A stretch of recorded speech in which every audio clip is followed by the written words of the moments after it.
Good evening to you, and thank you very much for joining us on Rwanda Television News tonight. And as we start it off, let us inform you that on this day, the Belgian contingent withdrew from École Technique Officielle Eto-Kicukiro, abandoning over 10,000 refugees who had sought a refuge at the college. Eto-Kicukiro was managed by the Salesians of the Don Bosco SDB.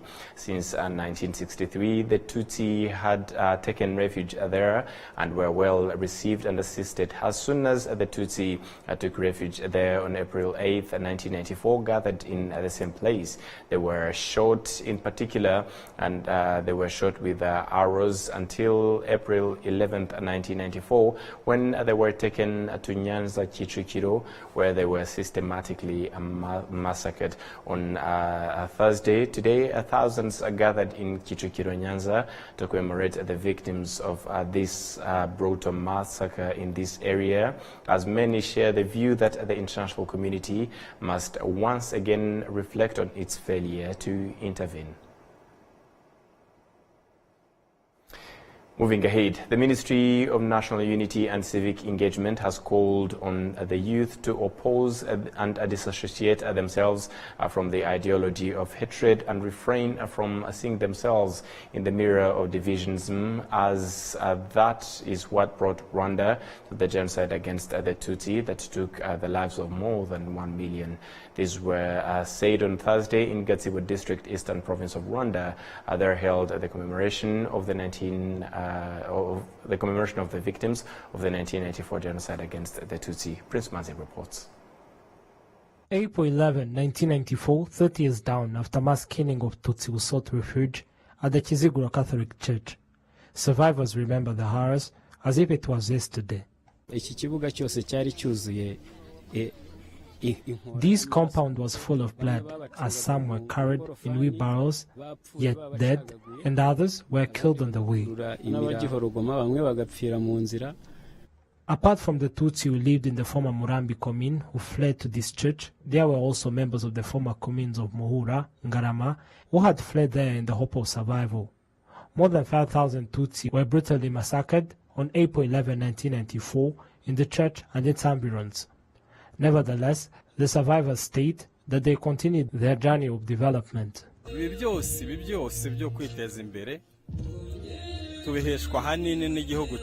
All this development, it is thanks to the good leadership we have, the security, the freedom, and the aim at the brightest future.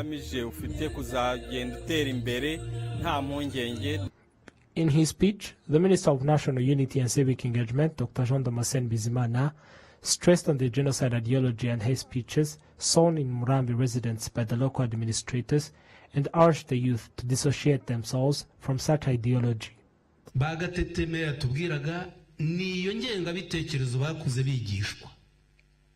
Gatete, as Mayor said, that is the ideology of hate they were taught.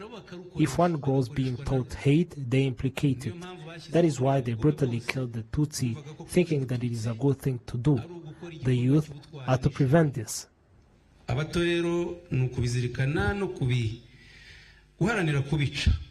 The Minister of Gender and Family Promotion, Dr. Valentino Amaria, reiterates that the major role is to be played by parents in eradicating the genocide ideology among the young ones.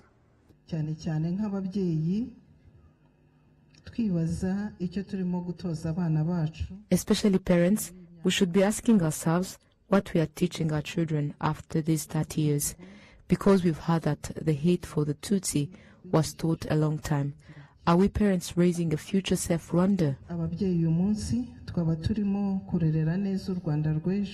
Commemorating for the 30th time the genocide against the Tutsi in the former Murambi commune, coincided with laying to rest 32 bodies of the victims of the genocide against the Tutsi found in Kabarore and Gitoki sectors in the Gatsibo district.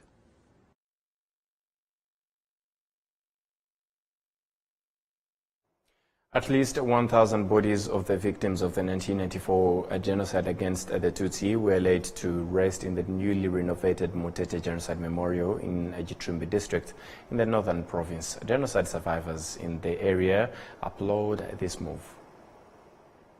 Before the renovation, there were 1,049 bodies already buried at the memorial site.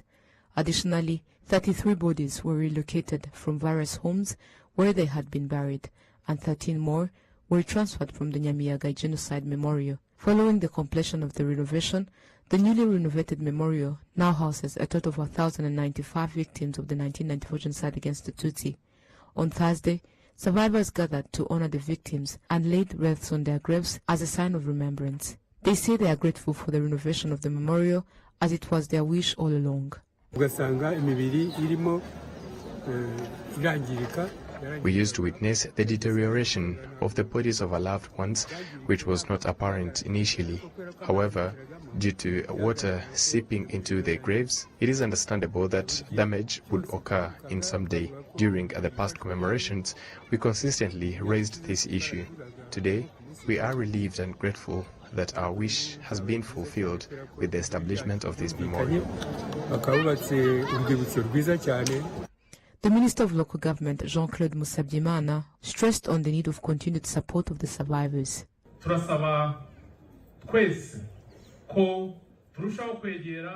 We urge everyone to offer comfort to survivors of the 1994 genocide against the Tutsi, as they need our support, especially during these moments of commemoration. This includes engaging in charitable activities to support genocide survivors in every way possible. Additionally, we urge all citizens to prioritize security and refrain from using hurtful language that may exacerbate the suffering of survivors or perpetuate denial and divisions. The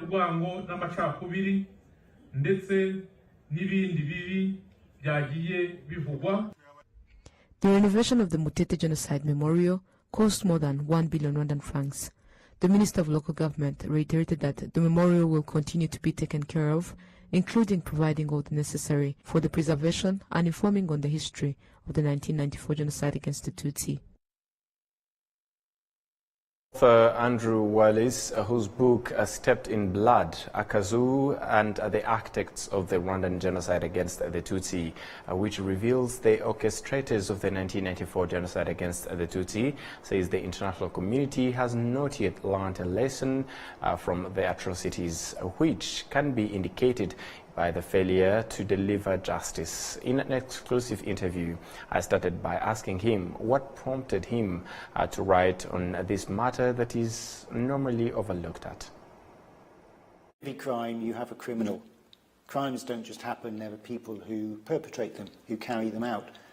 And in my first book, which was about the role of France, complicity of France in the genocide against the Tutsi, obviously, I came across a lot of the French actors there around President Mitterrand. But I suddenly became aware that during my research, who were Colonel Bagosora, who was Colonel Anatole Zengiova, who was Agathe Habyarimana, all these figures I was reading about in books, in documents, and seeing pictures of, and really I didn't know much about them. I didn't know where they'd come from. I didn't know why they were involved. And I didn't know what happened to them. And I suppose my journalistic curiosity said to me, you know, there's stories here, but we need to know. And to me, if you don't have a perpetrator, there's a danger you don't have a crime. It's very easy to say, well, look, no one's carried anything out, so obviously nothing happened. And for a genocide denier, that's what we have now, it is so important to stop them going into that empty space and saying, look, you haven't shown us any perpetrators, so clearly there was no genocide. Yes, there are hundreds of pages in this book, and maybe we can't go into specifics on each and every one. But in your research, what did you find out in regards to Akazu and their role in the 1994 genocide against the Tutsi? And what was Akazu? Yeah. Well, exactly. Let's start at the beginning. I suspect for a lot of people, they'll say, what is this Akazu? And that's certainly what a lot of people say to me in the West. They've never heard of this group. And yet, Akazu, without Akazu, there is no genocide. It's, to me, as simple as that. And Akazu, as you know, literally, it's little house. And it was an expression used, and we use it especially about the president and the president's wife, Agathe Habyarimana. And her powerful family around her, her brothers, a guy called Proteus Ziguinyezu, Musha Z as he was known, very powerful man, the prefect of Rwanda. Another brother called Eli Sagatwa, who was a sort of intelligence chief, and is this shadowy figure. You always saw him in the background. Or any picture you find of Habyarimana, you'll see Sagatwa in the background with his dark glasses. And then Seraphim Ubakumba, who was the sort of financial hub of this sort of criminal organisation. Some would say a mafia group. And if you imagine a plant putting down rhizomes, roots, this was a Kazu, so around this family, it sort of branched out into every area of Rwandan society. So church leaders were Akazu, the military were Akazu, the prefect and administration was Akazu. So you have, if you look at Rwanda in the 80s and early 90s, you have the real government, the proper government, the one that shook hands with the dignitaries who came, and then you had this parallel mafia structure, which was the real power. And to put it bluntly, the research found out that really this was the power. And why did the genocide happen? Because Akazu basically wanted to hang on to power. Right. And to understand 1994, I would say you have to understand 17 years before, when this family and all their clients had built up so much power and wealth. And by 1994, there was a threat that all of that would fall down. And genocide, as we know, is a political crime. It's not about ethnicity. Yeah. That's just the outward show of it. It's about staying in power. And if it was going to take a genocide to stay in power, Akazu was happy that that was the price to be paid. Right. When you started this book, still on Akazu, you said that I get the sense that the genocide in Rwanda is becoming an inconvenience for us, the international community. We expect Rwandans to put this tragic episode in human history behind them and get on with the future. Don't dwell on the past. It is as if we are dealing with a country that came out of a fairly normal civil war. Nothing is normal about a genocide. It's a quote made by Richard McCall. And when you started this, you were talking about the international community's role in expecting Rwanda to get off this tragedy very fast and move on. Where is the relation between the international community that was being referred to here and the Akazu that was behind orchestrating and perpetrating the 1994 genocide against the Tutsi? Well, you can go again from 94. I would take you all the way back to 1973. Right. And in 1973, there was a coup. And Habyarimana, who was the defense minister then, overthrows the government of the first president, Gregoire Kayibanda. There's a coup, all the ministers, all his military are removed, and they're mostly from the south and the centre of the country. And Habyarimana and his northern clique come in and seize power. Now, how does the West, how does the international community respond? It just accepts it. It says, this is fine. We don't have a problem with this. Right. Even when Kayibanda is murdered, 500 or 600 of his ministers and military are murdered, we don't have a problem. And in the next 17 years, Habyarimana persuades the international community that this country is the Switzerland of Africa. Right. This is the development success. But beneath that veneer, this mafia group was getting its power, its tentacles into every part of society. Right. So in the 90s, when everything starts to unravel, the RPF invade, there's political resentment in the country and power sharing, there's all sorts of problems with the economy. Everything goes into freefall. The international community has to make a decision. Do we stay with this man we've supported, or do we acknowledge he's carrying out genocidal killings? Yeah. And they decide, very foolishly, in my opinion, on the whole, to continue to back. They back the Arusha Accords 1993 without really understanding this mafia group. and who were never going to accept Arusha. It was acceptable to the West, but was it acceptable to Agat? No. Was it acceptable to Bagasora? No. And those were the people who had the power and the ability to really make matters difficult. Do you think, considering how the international community perceives the 1994 genocide against the Tutsi today, including the big powers, before we went on the record, I was showing you the tweet of Secretary of State Antony Blinken tweet in regards to what could be standing with Rwanda in these times of commemoration, but which is intentional revision and trying to call other names than international, the genocide against the Tutsi rather. Do you think this is a failure that still continues for the international community in regards to accepting failure that Rwanda went into such a tragedy back in 1994? I think the problem is politics today, and it's always politics gets in the way of justice and truth.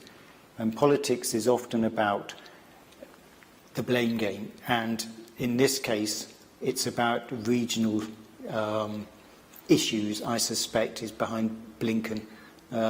He doesn't want to rock the boat in the region, so he's just going along with this pretty disgraceful quote that he's sent out. The international community has an awful lot of questions still to answer. Right. But back to Akazu, this mafia group, as you called it, this clique of people that intended to destroy the country ethnically and would do anything to stay in power.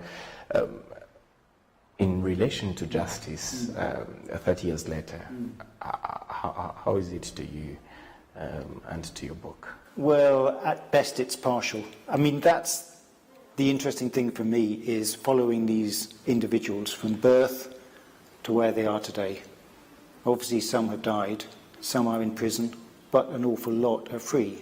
You know, of the Akazu figures, Musia Zed is still alive in Niger, is being looked after by the United Nations. Agat is living in a multi-million-pound house outside Paris in Courcouronnes, despite the French Refugee Commission saying that she was at the heart of the genocide. Our other brother, Serafim Rubakumba, who was a leading light with RTLM, is living in a nice house in Brussels, despite several police investigations against him. There's been no action. So a lot of these players, and much wider, are still there, and one can only think that they are protected because there can be no other reason why justice has not caught up with them. Right. Are we yet to see justice in your own context? Are we yet to see justice being delivered and served to genocide victims and also the survivors who went through all these horrors because of these individuals? Well, I mean, I come from the UK, and I have to say the UK's position is probably the most shocking of all. I mean, I may point the finger at one or two countries, but the UK really is scandalous in its lack of action, and it should be ashamed of itself. And I can't use any stronger words, really, that, you know, in 80 years, it's not just Rwanda. We failed. We had hundreds of Nazi perpetrators of the Holocaust in the country. We managed to bring one to trial. In 80 years, one trial of a war criminal. Right. And no cases at all for genocidaires. So that is pretty shocking. We have 5 individuals who are allegedly responsible for the genocide against the Tutsi. They've been living in the UK since the late 1990s. They're still there today. We can't extradite them. And it seems the British don't want to put them on trial. Right. So, you know, that's a pretty savage indictment. As I always say to people, if the cases were reversed, you know, the UK would do everything in its power to get individuals back if they thought they were living here free and had committed genocide against British citizens. We would want them back, and we would push Rwanda, you know, one way or the other. But when the boot's on the other foot, we seem quite content to say, sorry, you know. Right. Mr. Andrew Wallis, as we head towards the conclusion, President Paul Kagame, in his speech while we're starting the 30th commemoration of the 1994 genocide against the Tutsi, he mentioned something that have we not learned the lesson. From a researcher's perspective, from someone who have been following this day to day for 30 years, have we not learned the lesson as the international community? Because to what we can see today, there are signs of more tragedies happening to the world, especially here in the region. Have we really learned a lesson from the 1994 genocide against the Tutsi in Rwanda? Well, I can answer. There was a question I wanted to ask the President at the press conference yesterday. Sadly, there wasn't time. But I can ask it now, maybe not just to the President if he's watching, or to all the individual viewers. And it's this. In 1948, there was a genocide convention which over 140 countries in the world, most of the world's countries, have ratified, and it pledges that countries will prevent and punish the crime of genocide. Right. Now, the question is it worth the paper it's written on? Because since then, I can't see that genocides have been prevented, and I can't see there's a lot of punishment going on either. So really, is the Genocide Convention worth the paper it's written on? Should these countries like the US and the UK just really tear it up, because they don't seem to do much about what's written there? So, a lot of questions going forward, but yet the world is not going to get a better place. Humanity is not going to get a better place unless we really start to take these things seriously and to learn the lessons of history. History is there to learn from, not just to read about in books like this. Right. Mr. Andrew Wallis, thank you very much for your time. It's been a pleasure. Thank you so much.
Muri iki gihe twibuka ku nshuro ya 30 Jenoside yakorewe Abatutsi mu 1994, Minisiteri y'Uburezi ifatanyije n'ibigo biyishamikiyeho bazibuka abakozi bakoraga mu zahoze ari Minisiteri y'Amashuri Abanza n'Ayisumbuye, Minisiteri y'Amashuri Makuru, Ubushakashatsi n'Umuco hamwe n'abandi bakozi b'ibigo by'izo minisiteri bakoreraga imirimo itandukanye i Remera na Kicukiro kuri Impresco. Uwo muhango uzaba tariki 15 Mata 2024 guhera saa 6 kugeza saa 10 ku rwibutso rwa Jenoside rwa Kigali mu murenge wa Gisozi mu karere ka Gasabo. Ni muri urwo rwego Minisiteri y'Uburezi itumiye abantu bose bafite ababo bazize Jenoside yakorewe Abatutsi bakoraga mu bigo tumaze kuvuga haruguru kuzaza kwifatanya nayo muri uwo muhango wo kubibuka.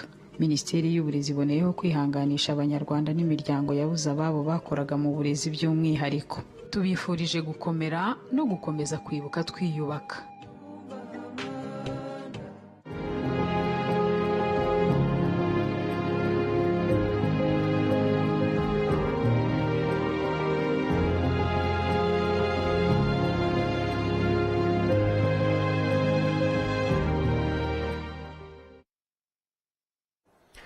Welcome back. On Thursday, a book was launched in Kigali focusing on the history of the genocide against the Tutsi. It is expected to provide young people with a simplified understanding of the history, making it more easy to comprehend and understand. The book titled Le génocide perpétré contre les Tutsis du Rwanda, expliqué à ses enfants, translated as the genocide perpetrated against the Tutsis of Rwanda, explained to his children, was written in French and translated into English and Kinyarwanda. Those who have read it praise its uniqueness in educating children about history, emphasizing the pivotal role of families in the learning process. It is the responsibility of parents to teach their children about the history, especially the history of our country. The book, authored by Rurangwa Jean-Marie Vianney, underscores the bad ideology that divided Rwandans by propagating hate that Rwanda was inhabited by people from various places who were inherently different. Rurangwa Jean-Marie Vianney emphasizes that he penned this book in response to the expressed desire of young people to comprehend the history of the genocide against the Tutsi in a straightforward manner. If I had written this book as a thesis, it would have been challenging. Explaining its contents is not as simple as one might assume, as it is composed of powerful and complex concepts. However, presenting these ideas in a conversational style, such as dialogue between a parent and a child, makes them more accessible and easier to understand. Dr. Nelson Barushimana, Director General of the Rwanda Basic Education Board, and Apollon Gahongayire, Director of Education Program at Aegis Trust, assert that this book serves as a potent instrument for preparing and educating young people. In this regard, we also urge authors across the country to write about our history, particularly focusing on the genocide perpetrated against the Tutsi. By doing so, the research they conduct and the knowledge they possess can be disseminated to all Rwandans, particularly targeting those who are still in school. It is not written like any other book. It is written with a methodology designed for teaching purposes. I believe it will greatly assist teachers in their instruction, particularly considering that some may still be hesitant or unsure about how to effectively teach about the genocide perpetrated against the Tutsi. The audience that were present at the book publication primarily comprised secondary school headmasters. According to the Ministry of Education, this book will be used in high schools in the next academic year. Olive Nete, RTV News. On Thursday, a commemoration event was held to pay tribute to those who were killed in Kana and Zove of Kanyinya sector during the 1994 genocide against the Tutsi. Cedric Irakoze. Over 3,000 lives were lost in tragic genocide against the Tutsi in this area. The commemoration event was kicked off with work to remember and pay tribute to the victims. Also remembered were Tutsi who were brutally killed and thrown in the rivers of Nyabugogo and Nyabarongo. Jeanne Pomusen, the director of Ibuka in Kanyinya sector, noted that there has been a notable of progress in the rebuilding journey, especially for survivors. Those houses you built for underprivileged survivors for genocide are very old, and they need more than toilets. The executive administrator of Nyarugenge district, Emi Ngabonziza, commented on the request. For us, the district administrator, in collaboration with Ministry of National Unity and Civic Engagement, we have checked those houses in district and we have already planned the budget of this project. Young people who attend this commemoration event were asked to learn from the legacy of those who stopped the genocide and fought for the sovereignty of the country as the leaders of tomorrow. Cedric Irakoze, RTV News.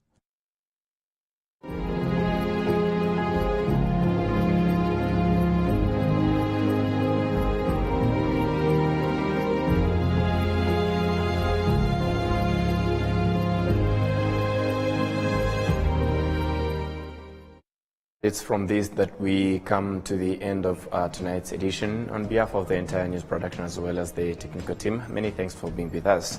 And as we continue to commemorate for the 30th time to my fellow Rwandans, lest we forget our history, but lest we stay binded to it, but rather draw lessons to keep moving forward and rebuilding our country. Twibuke, twiyubaka.